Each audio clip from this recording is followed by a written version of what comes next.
কেরানীগঞ্জের রোহিতপুরী লুঙ্গি ঐতিহ্যের আদিকাল থেকে গ্রাম বাংলার অবসর সময়ে আরামদায়ক পোশাক।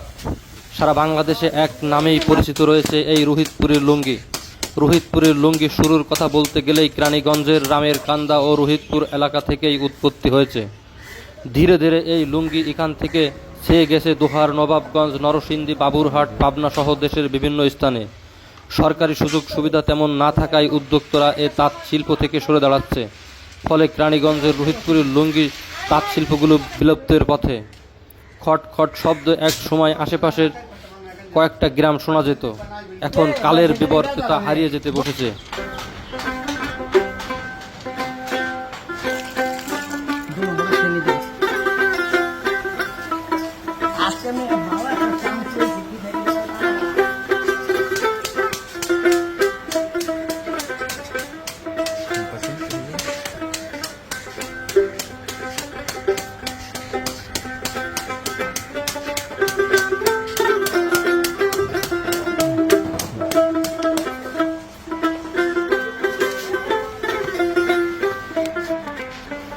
এইটার নাম কি?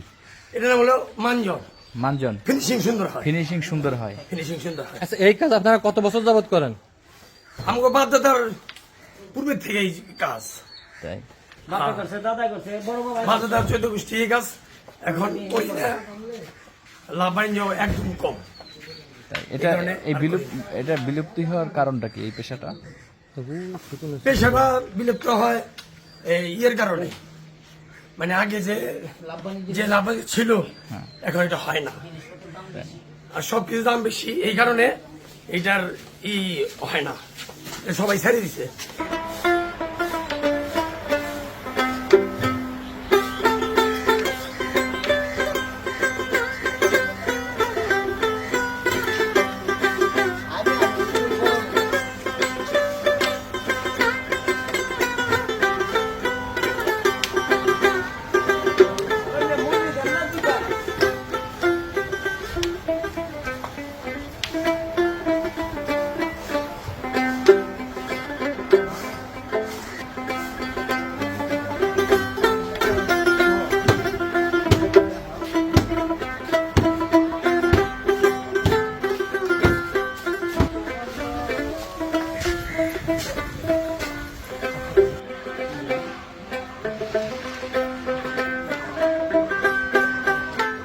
এই সুতা দিয়ে তো লুঙ্গি তৈরি হবে নাকি?